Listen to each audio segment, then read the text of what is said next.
थी सके। मिर्ज़ा क़ादियानी ॾिसो ये अहिड़ियूं ॻाल्हियूं आहिनि जेके तव्हांखे न ॿुधाइण जहिड़ियूं आहिनि। असांखे दिलि कोन थी चवे त असां तव्हांखे इहे वेही ॻाल्हियूं ॿुधायूं, सम्झो था भाई, लेकिन दिलि ते पत्थर रखी करे इहे तव्हांखे ॿुधायूं था। असीं अल्लामा अली शेर हैदरी साहिब रहमतुल्लाह अलैह फरमाईंदा हुआ त इहे ॻाल्हियूं जेकर तव्हांखे न ॿुधायूं त पोइ मुजाहिद किथां पैदा थींदा।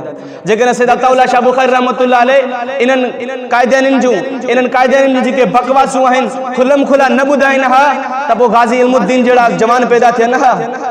त इहे तव्हांखे इन जे करे ॿुधायूं था त असां मुसलमाननि जी गैरत किथे आहे। हे क़ाइदियानी जेको असांजे साम्हूं अचे थो ला इलाहा इल्लल्लाह मुहम्मद रसूलुल्लाह पढ़े थो ऐं नमाज़ असां वरी पढ़े थो, असांजा मुसलमान धोखो था खाई वञनि त भाई हुननि जी नमाज़ असां जहिड़ी, असां उन्हनि जो रोज़ो असां वांगे, हुननि जो जेको आहे सो उथणी वेहणी साॻी मुसलमाननि वारी, कलमो मुसलमाननि वारो, त पोइ हिननि खे काफ़िर कहिड़े बुनियाद ते चयो थो वञे। असां चऊं था त हिननि जा अक़ाइद पढ़ो त चाहिनि। याद रखो मिर्ज़ाई जेकॾहिं ला इलाहा इल्लल्लाह मुहम्मद रसूलुल्लाह पढ़े थो त हिते मोहम्मद मां मुराद असांजो नबी उन्हनि जो हरगिज़ न हूंदो आहे। उते मोहम्मद मां मुराद हरगिज़ असांजो नबी न हूंदो आहे, इन मां मुराद हू ग़ुलाम क़ादियानी चवंदा आहिनि।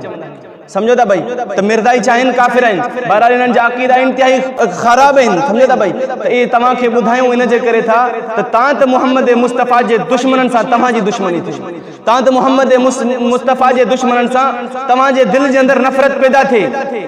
सम्झो था भाई, जेकॾहिं मुसलमान मोहम्मद मुस्तफ़ा सां छा थो करे, मोहब्बत जी दावा करे थो, त उनखे हुज़ूर जे दुश्मननि सां दिलि में नफ़रत रखणु इहा वाजिब आहे।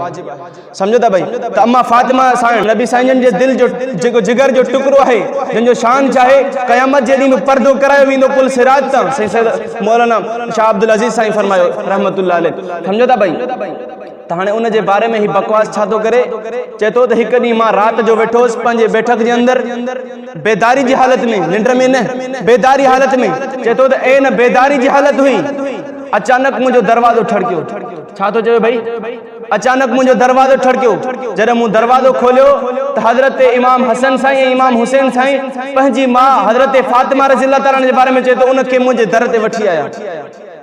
हिते बस कोन्हे का, उहो बेग़रत छा थो चवे, अॻिते छा थो चवे, चए थो त अम्मा साईं खे जॾहिं मुंहिंजे कमरे जे अंदरि वठी आया त अम्मा साईं छा थी करे, मुंहिंजे मथे खे वठी करे पंहिंजी रान ते रखे थी। ॿुधायो इन खां वधीक वॾी गुस्ताखी थी सघे थी।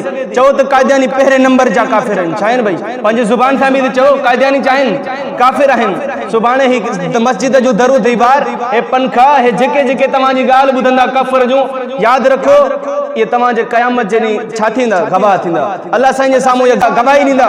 अल्लाह जिन मोहम्मद मुस्तफ़ा जे शान में गुस्ताखी कई, जिन मोहम्मद मुस्तफ़ा जे औलाद जे बारे में गुस्ताखी कई, अल्लाह हिननि उनखे काफ़िर चई आया। इंशाअल्लाह इन जे करे कमु थी वेंदो। असां सैयद अताउल्लाह शाह बुखारी रहमतुल्लाह अलैह फरमाईंदा हुआ, जेको माण्हू ख़त्म नबूवत जो जेकर 5 मिंट बि कमु करे, उन जी जन्नत जो ज़िम्मेवार अताउल्लाह शाह बुखारी आहे। उन जो जन्नत जो ज़िम्मेवार केरु आहे, अताउल्लाह शाह बुखारी।